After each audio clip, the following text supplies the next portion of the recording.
राम किसान भाइयों, स्वागत है फिर से एक नए ब्लॉग में। और आज जो है हम गेहूं की बुआई कर रहे हैं। तो गेहूं से संबंधित आपको सारी जानकारी है जो है मैं इस वीडियो के माध्यम से आपको दूंगा। तो सबसे पहले गेहूं जो है वैरायटी का चुनाव आपको करना चाहिए। कौन सी वैरायटी आपके एरिया में, आपकी मिट्टी के अनुसार और मौसम के अनुसार और जितना आपके पास पानी देने की क्षमता, मतलब आपके पास पानी की व्यवस्था भी होना, उस अनुसार जो है आपको गेहूं को चुनाव करना चाहिए। सबसे पहले जो कि हमारे बेल्ट में सबसे ज़्यादा अगर आप देखेंगे तो 2-3 वैरायटियां हैं जिसके बारे में मैं बता देता हूं आपको, जिनका बहुत अच्छा रिज़ल्ट है, अच्छा उत्पादन आता है हमारे इधर। सबसे पहले जो वैरायटी है वो है 303, श्रीराम की 303, DBW 303, दोनों का रिज़ल्ट बहुत अच्छा था लास्ट ईयर। साथ ही साथ 273 भी बहुत अच्छा होता है हमारे यहाँ पे। उसके बाद में अगर आप देखेंगे तो 3 वैरायटियाँ और हैं जिनका मतलब उत्पादन बहुत अच्छा देखने को मिल रहा है पिछले कुछ 2-3 सालों से। तो उन वैरायटियों का नाम है WH 1270 एक वैरायटी है, उसका उत्पादन बहुत अच्छा है। उसी के साथ आप देखेंगे GW 513 का अच्छा है। इसी साल अभी एक लॉन्च हुआ है HI 1650 जिसका उत्पादन बहुत बेहतर बता रहे हैं। तो और ये DBW 327 करके एक वैरायटी है करनाल कृषि अनुसंधान केंद्र की, उसका भी प्रोडक्शन बहुत अच्छा है। तो वैरायटियों के ऑप्शन तो अभी कुछ 2-3 सालों में बहुत सारे देखने को मिल रहे हैं, जिसमें किसान भाइयों के पास मतलब हर चीज़ के लिए समाधान है। जैसे अगर अर्ली वैरायटी लगाना हो या मिड वैरायटी लगाना हो या लेट वैरायटी लगाना हो तो तीनों के लिए ऑप्शन है। बहुत सारी वैरायटियाँ उपलब्ध है अब तो। पहले ये सब चीज़ें नहीं हुआ करती थी, पहले सिर्फ 273 और ये सारी जो मतलब बेसिक वैरायटियाँ 1-1, 2-2 वही लगाते थे। लेकिन किसान भाई भी अब जागरूक हो गए हैं और नई नई वैरायटियाँ जो है उनको लगाने से हमें उत्पादन में भी काफ़ी फ़ायदा हुआ है।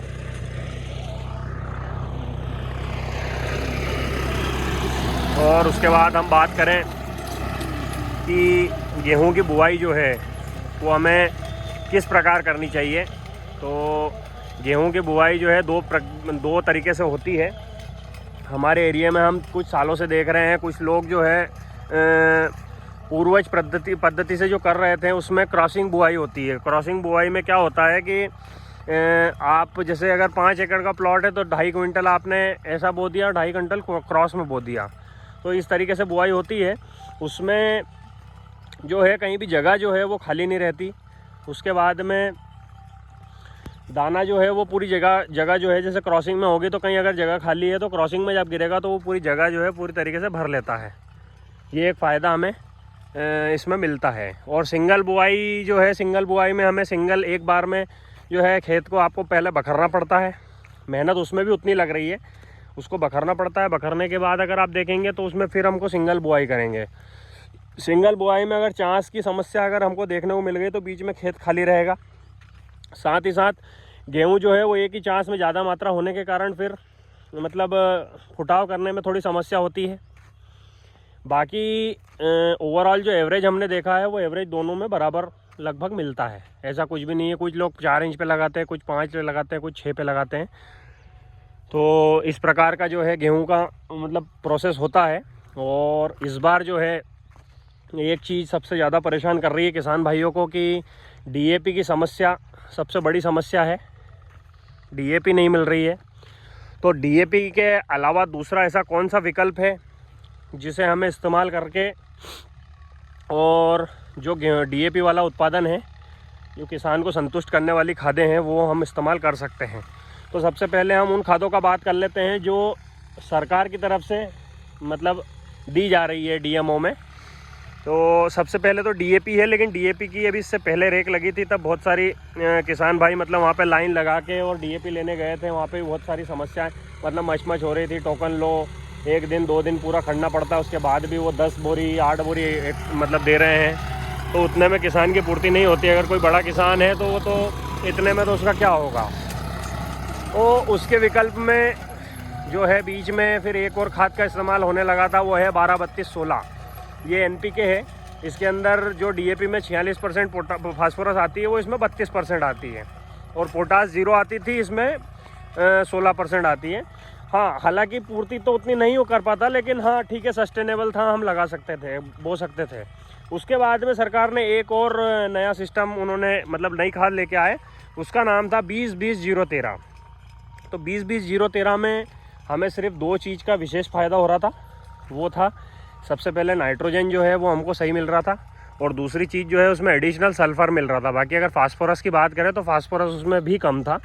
तो फास्फोरस बढ़ाने के लिए हमको कुछ ना कुछ ऐसा उसके साथ में एडिशनल डालना पड़ता, तब जाके वो DAP की पूर्ति करता। तो इस प्रकार के खाद जो है इस बार मिल रहे हैं। तो किसान भाइयों ने कॉम्बिनेशन करके, जिसको जैसा समझ में आ रहा है उस हिसाब से कॉम्बिनेशन करके और बुआई कर रहे हैं। अब नहीं भी करेंगे तो मजबूरी है, करें क्या, खेत सुखाएंगे तो नहीं। तो कुछ इस तरह का हाल इस साल रहा है मध्य प्रदेश के हरदा ज़िला में। बाकी कुछ ज़िलों में हमने बात की, वहाँ पे पर्याप्त खाद है। अब ये हमें पता नहीं किस कारण ये समस्या आ रही है, तो अब देखते हैं। अभी तो अब जो है, अब हमने तो DAP लेके आ गए थे, पहले बारिश में ले ली थी, इसलिए हमें समस्या अभी नहीं आ रही है। साथ ही साथ मैं आपको बताना चाहूँगा कि मैं किस वैरायटी की बिजाई कर रहा हूँ। ये वैरायटी का नाम है GW 513। GW 513 का प्रोडक्शन जो है, हमने जिन किसान भाई से बीज लिया था लास्ट ईयर, उनसे बात हुई थी, उन्होंने बोला 50 किलो पर एकड़ उन्होंने डाला था और 24 क्विंटल का उत्पादन उन्होंने निकाला था। और वैरायटी का बहुत अच्छा रिस्पांस बता रहे थे, इसीलिए हमने ये वैरायटी लगाने का निर्णय लिया है। और साथ ही साथ एक वैरायटी जो सबसे ज़्यादा चर्चा में है, उस वैरायटी के लिए हम मतलब इस बार वो वैरायटी बुआई करेंगे 15 एकड़ में। वो है WH 1270। WH 1270 मतलब जो पिछले साल हमने देखा मौसम की मार के कारण गेहूं उत्पादन नहीं आया, गेहूं काला पड़ गया, वज़न में नहीं बैठ रहा था, वो सारी शिकायतें उस वैरायटी में नहीं है। मतलब मौसम के साथ में अच्छी सहनशीलता रखता है। तो लास्ट ईयर वो 1 एकड़ पे 1 टैंक उत्पादन उसका आया था। तो और इससे पहले 1 साल पहले हमारे इधर जो किसान लेके आए थे उसको, उनका कहना पड़ा कि 28 क्विंटल एकड़ का उन्होंने प्रोडक्शन निकाला है। तो कुछ मतलब अच्छी रिस्पांस देखने के कारण हमने भी उसमें डिसीजन लिया कि हम भी लगाएंगे उसको। तो लास्ट ईयर तो हम नहीं लगा पाए, बाकी इस बार हम लगा रहे हैं। ये GW 513 और क्रॉसिंग बुआई कर रहे हैं हम 7 इंच।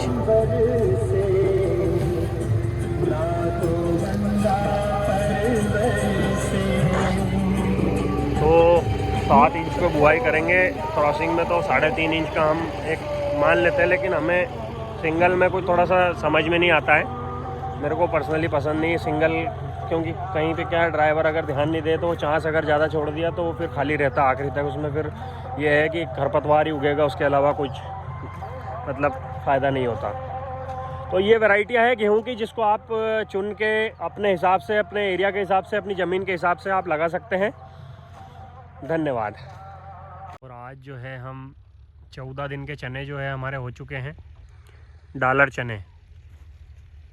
डॉलर चने के अंदर अब हम जो है स्प्रिंकलर लगा रहे हैं, क्योंकि हमारी जो है ये काली मिट्टी है। इस काली मिट्टी में समस्या क्या आती है कि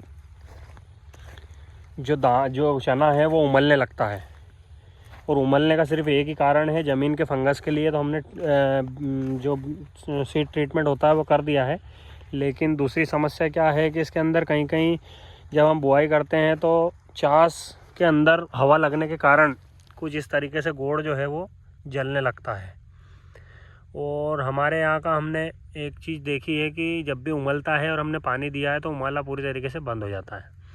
तो इसीलिए हम 14 दिन पे जो है स्प्रिंकलर के द्वारा पानी देने का इस बार वो कर रहे हैं। और उसी के साथ में जो कई दाने अभी जैसे उगने में कोशिश मतलब दिक्कत पड़ रही है, वो दाने पूरे एक साथ पूरे निकल जाएंगे। तो इसमें बहुत अच्छा फ़ायदा मिलता है। और साथ ही साथ 20 दिन पे हम पहले जो है एक पानी रेल के देते थे और एक 35 दिन पे देते थे। तो इस बार हम जो है एक ही पानी दे रहे थे और एक स्प्रिंकलर से देंगे 2 घंटे, जिसमें जो भी तरीके की जो है हम तकनीक इस्तेमाल कर रहे हैं। इसमें देखो कहीं कहीं बहुत पीछे से जो है चना उग रहा है, तो इस तरीके के कुछ और चने हैं जो उगने वाले हैं। ये देखिए, तो ये चने जो है एक साथ में पूरे उग जाएंगे, उससे जर्मिनेशन जो आना है वो आ जाएगा, साथ में उमाला जो है वो पूरी तरीके से रुक जाएगा। अभी हाल फिलहाल में हम देख रहे हैं तो हमारा उफाड़ बहुत अच्छा आया है डॉलर चने में। तो इसमें हमने DAP की बुआई की है और उसी के साथ में जो है हमने सल्फ़र 10 किलो डाला है और साथ ही साथ हमने बीज उपचार जो है वार्डन एक्स्ट्रा से किया है। अब इस बार वार्डन एक्स्ट्रा का लास्ट ईयर हमने सुना बहुत था, लेकिन इस बार हमने करके देखा है तो पता लगेगा कि किस तरीके का उसका बीज उपचार काम करता है। और ये बगल वाले प्लॉट में गेहूं की बुआई है, ये गेहूं GW 513 की बुआई कर रहे हैं हम। इसमें भी हमने एक बोरी DAP पहले ले ली थी, इसीलिए DAP है हमारे पास। आप ऐसा मत सोचो कि डायरेक्ट DAP बोल दिया, हमने ले ली थी। हम अभी करोड़पति की गिनती में आ रहे हैं क्योंकि DAP मिल ही नहीं रही कहीं पे।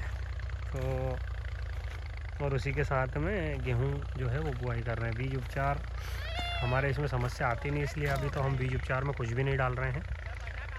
तो ये रहा हमारा प्लान। और इसी के साथ हम 14 इंच के साथ बुआई की है। 14 इंच पे हमारे बेल के कुल्पे हम निकालेंगे 2 बार। कुल्पा निकालने से बहुत फ़ायदा मिलता है। और चना जो आप देख रहे हैं, ये चना 95 किलो पर एकड़ जो है गिरा हुआ है। आप देख रहे होंगे बिल्कुल एकदम लाख बंद लगा हुआ है। हम ट्राई कर रहे थे, लास्ट ईयर हमसे कम गिर गया था, कहीं ज़्यादा गिर गया था, तो इस बार हमने सीडल चेंज की, उसमें हमने एक ही खेत में फ़िक्स कर दिया उसको। तो बढ़िया जो है उगा है। अब स्प्रिंकलर के बाद 18 से 20 दिन में हम इसमें एक स्प्रे करना पड़ेगा, तब तक हील लग जाएगी। लास्ट ईयर डॉलर के अंदर एकदम से काली हील लगी थी और पूरा प्लॉट एक साथ बिठा दिया था। तो इस बार हील को मौका नहीं देना है कि वो भंडारा करे, उससे पहले हमको उनका काम तमाम करना है।